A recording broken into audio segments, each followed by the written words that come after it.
Salam, selamat siang Bapak Ibu yang kasihan Tuhan. Apa kabar? Dahsyat dan luar biasa pastinya. Ya, sudah 4 minggu kita tidak sama-sama beribadah di gedung gereja.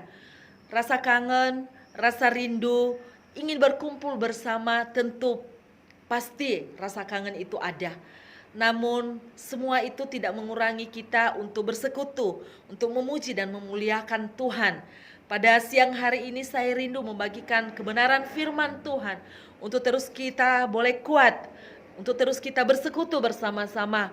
Di dalam 1 Tesalonika pasalnya yang kelima ayat 16 sampai yang ke-18, demikian firman Tuhan. Bersukacitalah senantiasa, tetaplah berdoa, mengucap syukurlah dalam segala hal, sebab itulah yang dikehendaki Allah di dalam Kristus Yesus bagi kamu. Bapak Ibu yang kekasih dalam Tuhan, mungkin selama 4 minggu kita ada di rumah kita masing-masing, rasa kejenuhan, rasa bosan, boring untuk tinggal di rumah itu mungkin ada di dalam diri kita, dan kita tidak tahu apa yang harus kita lakukan. Namun kesempatan ini kita harus mengambil waktu untuk bersekutu bersama-sama dengan suami, istri, dan anak-anak kita, sehingga persekutuan kita terus kita mengalami pertumbuhan iman di dalamnya. Namun siang hari ini ada 3 hal yang harus kita lakukan dalam keadaan situasi kondisi saat ini. Yaitu yang pertama, firman Tuhan katakan tetaplah bersukacita. Ya. Kenapa kita harus bersukacita? Karena sukacita itu membawa kita mengalami kebahagiaan. Sukacita itu membawa kita mengalami kegembiraan. Sukacita itu membawa kita mengalami kebahagiaan. Dan sukacita itu membawa kita menikmati kegembiraan yang luar biasa, sehingga membawa imun kita semakin kuat. Ya, dan kita mengalami kesehatan yang daripada Tuhan. Bahkan di dalam Amsal dikatakan hati yang gembira adalah obatnya. Artinya bahwa mari dalam situasi saat ini hendaknya kita senantiasa bersukacita di dalam Tuhan. Ya, kenapa? Karena ketika kita bersukacita, maka kita merasakan pertolongan Tuhan. Ada kekuatan di dalam diri kita untuk terus melihat kebaikan-kebaikan Tuhan. Dan hal yang kedua yang harus kita lakukan dalam situasi kondisi saat ini, yaitu tetap berdoa. Bapak Ibu yang kekasih dalam Tuhan, kesempatan kita ada di dalam rumah, jangan dia sia-siakan. Ya, jangan sampai kita menghabiskan waktu kita dari pagi sampai malam, bahkan sampai pagi kembali, dan tidak ada waktu kita berdoa. Tetapi firman Tuhan mengingatkan kita untuk tetap berdoa bersama-sama dengan keluarga kita saat ini, suami kita, istri, dan anak-anak kita. Tetaplah berdoa.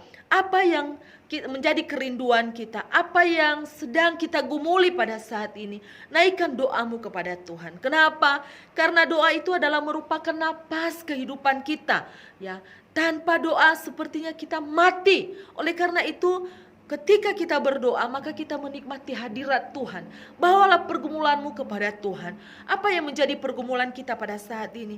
Bergumul dengan situasi pekerjaan kita, bergumul dengan rumah tangga kita, bergumul dengan usaha kita, bahkan bangsa kita saat ini kita sedang menggumulinya. Firman Tuhan katakan tetaplah berdoa. Naikkan doamu kepada Tuhan. Naikkan permohonanmu kepada Tuhan. Karena hanya melalui doa itu kita bisa melakukan sesuatu bagi bangsa kita, bagi usaha kita. Kita tidak mampu berbuat apa-apa, tetapi yang bisa kita lakukan adalah berdoa. Bapak Ibu yang kasih dalam Tuhan, ambillah waktu berdoa. Doakan bangsa dan negara ini. Doakan para medis, para dokter. Doakan setiap orang-orang yang sedang berjuang saat ini untuk melawan COVID-19. Ya. Berdoa untuk usahamu, berdoa untuk rumah tanggamu, berdoa untuk gerejamu saat ini. Naikkanlah permohonanmu kepada Tuhan. Karena Tuhan katakan mintalah, maka Tuhan akan memberikannya. Tentu sesuai dengan rencana dan maksud Tuhan di dalam kehidupan kita. Tetaplah berdoa. Dan hal yang ketiga yang harus kita lakukan dalam kondisi situasi saat ini, yaitu tetap mengucap syukur. Di dalam ayat yang ke-18 dikatakan mengucap syukurlah senantiasa dalam segala hal. Kapan kita mengucap syukur? Dalam segala hal. Segala hal artinya di dalam sukacita, di dalam duka cita, dalam kondisi yang menyenangkan, di dalam kondisi yang tidak menyenangkan, dalam keadaan dirumahkan saat ini, dalam keadaan kita bekerja. Tuhan katakan mengucap syukurlah senantiasa. Mari Bapak Ibu yang kasih dalam Tuhan, mari kita mengucap syukur kepada Tuhan. Tidak perlu menyalahkan Tuhan dalam situasi saat ini. Kita tidak perlu menyalahkan pemerintah. Kita tidak perlu menyalahkan gereja. Bahkan kita tidak perlu menyalahkan satu dengan yang lain. Yang Tuhan inginkan bagi kita saat ini adalah mengucap syukurlah senantiasa di dalam Tuhan. Karena hanya itu yang Tuhan inginkan dalam kehidupan kita di dalam Yesus Kristus, yaitu mengucap syukur. Jauhkanlah sungut-sungut dari dirimu. Jauhkanlah hal yang tidak memuliakan Tuhan lewat perkataan, lewat pikiran dalam hatimu, bahkan dalam tindakanmu. Tetapi yang Tuhan inginkan saat ini untuk kita adalah mengucap syukurlah senantiasa. Kita mengucap syukur karena Yesus sudah mati bagi kita. Kita mengucap syukur karena Dia sudah bangkit bagi kita untuk menebus setiap dosa-dosa kita. Oleh karena itu, biarlah kita tetap semangat di dalam Tuhan. Kita terus mengandalkan Tuhan. Kita terus berharap akan pertolongan Tuhan dalam kehidupan kita. Selamat siang Bapak Ibu yang kasih dalam Tuhan. Tuhan Yesus memberkati. Shalom, salam sehat. Amin.